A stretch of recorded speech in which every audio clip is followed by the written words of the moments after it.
6 p.m. Pakistan Standard Time. Assalamu alaikum. This is Radio Pakistan. The news read by Hassan Gilani. First, the headlines. Prime Minister has invited the French companies to invest in diverse economic sectors of Pakistan. President has lauded exemplary role and contributions of Armed Forces of Pakistan in safeguarding the sovereignty and territorial integrity of Pakistan. Finance Minister says Pakistan is interested in technology transfer and leveraging expertise of the Netherlands in agriculture and dairy production. At the United Nations, Pakistan has called on international community to address the attempts to undermine regional peace and security. In Indian illegally occupied Jammu and Kashmir, All Parties Hurriyat Conference has called for unity to frustrate divisive sectarian agenda of Modi government.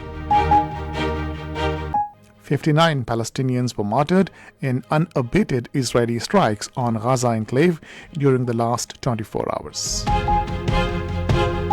And now the news in detail. Prime Minister Mohammad Shehbaz Sharif has invited the French companies to invest in Pakistan. He was talking to Ambassador of France to Pakistan, Nicolas Gele, who called on him in Islamabad today. The Prime Minister said Pakistan and France should work together to enhance cooperation in trade and investment.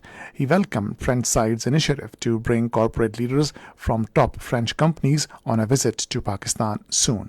The Prime Minister said that stabilization of the economy is topmost agenda of the government. French ambassador told the Prime Minister that a French delegation is expected to visit Pakistan for discussions on bilateral cooperation, and France is keen to work closely with Pakistan at multilateral fora, including the United Nations. Finance Minister Muhammad Aurangzeb says Pakistan is interested in technology transfer and leveraging the expertise of Netherlands in agriculture, dairy and farm production. He was talking to Netherlands Ambassador Mrs. Henny de Vries, who called on him in Islamabad today. The minister said it will help enhance Pakistan's production and exports, contributing significantly to the country's economy. They discussed matters of mutual interest to strengthen existing ties between Pakistan and the Netherlands. Appreciating the long-standing cooperation between Pakistan and the Netherlands, the finance minister highlighted the importance of the bilateral relationship, rooted in shared values and a history of collaboration. Dutch ambassador emphasized the Netherlands' commitment to furthering cooperation with Pakistan across various sectors. President Asif Ali Zardari has lauded the exemplary role and contributions of Armed Forces of Pakistan in safeguarding the sovereignty and territorial integrity of the state. He was talking to Chief of Army Staff General Syed Asim Munir, who met at Aiwan-e-Sadr in Islamabad today. The President commended Pakistan Army's efforts towards social uplift in terrorism and extremism affected areas, underscoring the unwavering commitment of the Pakistan Army to national progress. He emphasized Pakistan's steadfast commitment against terrorism and reaffirmed the nation's resolve to respond with full force through all elements of national power. On the occasion, the Army Chief apprised the President of ongoing operations of Army against terrorism and highlighted the operational preparedness against conventional threats. President Asif Ali Zardari has called for promotion of bilateral business linkages with Singaporean businesses, encouraging them to benefit from Pakistan's investment-friendly policies. He was talking to Pakistan's newly appointed High Commissioner to Singapore, Rabia Shafiq, who called on him in Islamabad today. The President underscored the need to explore opportunities for export of Pakistani food and agricultural products to Singapore.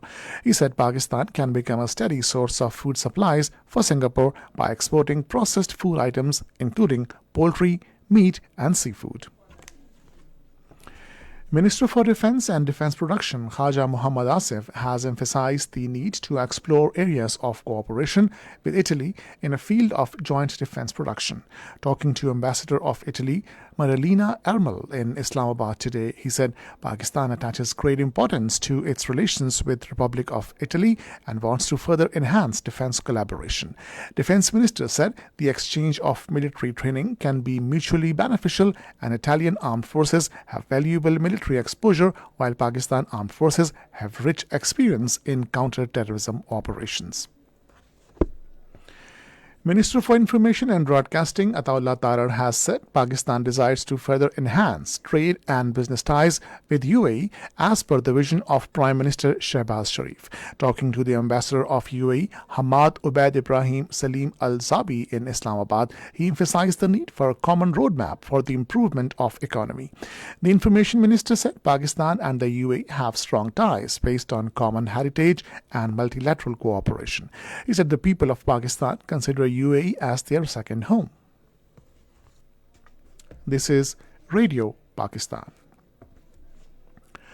Pakistan has called on the international community to address attempts to undermine regional peace and security as it impacts on prospects for disarmament across the globe. Speaking at the general debate of the UN Disarmament Commission, Pakistani delegate Gul Kaisar Sarwani said his country is facing a significant threat of terrorism sponsored by its eastern neighbor.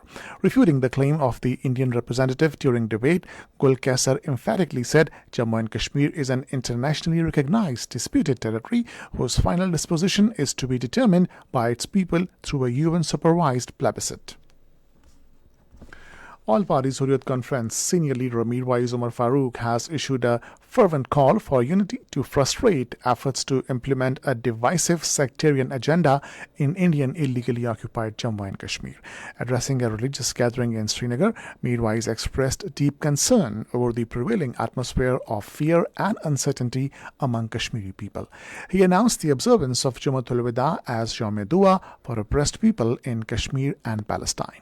Meanwhile, in a statement issued in Srinagar, the APHC spokesperson, Advocate Abdul Rashid Minhas, has strongly condemned the systematic exploitation of IIOJK's natural resources by Narendra Modi-led Indian regime, aiming to economically marginalize Kashmiris.